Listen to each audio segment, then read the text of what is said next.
Mini vlog! Maaga nga palang nagising ngayon ng asawa ko dahil namalengke si Papa at bumili ng ulo ng baboy. At dahil nga mahilig magluto tong asawa ko, siya na yung nagpresenta na magluto. At pasintabi nga rin po pala sa mga kapatid po nating Muslim. First time ko rin nga pala na makakakain nito. Inumpisahan na nga ng asawa ko na hugasan tong baboy. Habang hinuhugasan niya nga to, nilagyan niya na rin ng asin para hindi nga maging malansa tong ulo ng baboy. Hinihimas-himas pa nga niya yung asin dito sa ulo ng baboy para hindi talaga malansa kapag niluto. At pagkatapos nga niyang hugasan tong ulo ng baboy, ito nga pala yung kangkong dahil ihahalo niya nga sa lulutuin yung sinigang.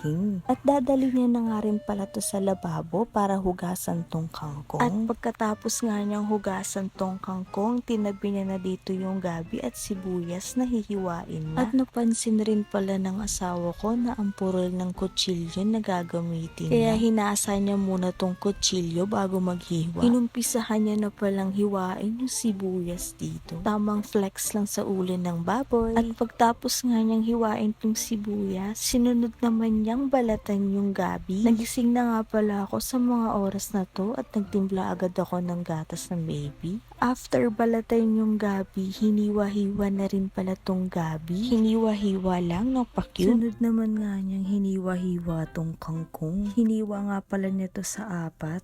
Fast forward ko na kasi ang bagal maghiwa ng first song. Char. Ito na nga pala lahat ng lulutuin niya, pati mga ingredients at yung seasoning. Hindi pa pala nasama dito yung kamatis dahil pinabili pa sa pamangkin ko. Inumpisahan na nga pala ng asawa ko na mag-gisa ng sibuyas. Pasensya na nga rin pala dito sa aming mini kusina. Dahil kung titignan nyo ay mukha siyang madumi pero malinis talaga itong kusina namin. Ganito nga lang ang itsura niya dahil sobrang luma na ng bahay nila mama at under renovation nga to. Sinunod na nga tong ilagay itong ulo ng baboy at napansin nga ng asawa ko na may tubig pa kaya tinapon niya muna. Guys, malinis yung ulo ng baboy, hindi ko rin alam kung bakit kulay dugo. Nilagay niya na nga tong ulo ng baboy at sinama niya na sa paggisa. Ang ingay ng aso sa voice over ko, nagigigil ako. Huwag nyo na lang pansinin yung aso sa background voice ko. Ginigisa-gisa na nga rin pala tong ulo ng baboy para manuot yung lasa. Lagyan na rin pala to ng paminta. At nilagay niya na nga rin tong gabi para lumapot daw yung sabaw. Ito nga pala yung gagamitin niyang sabaw. Yung hinuhugasang bigas. Kadalasan talaga kapag nagluluto tong asawa ko at sabaw yung ulam, ito talaga yung lagi niyang nilalagay, yung hinugasang bigas dahil manamnam daw.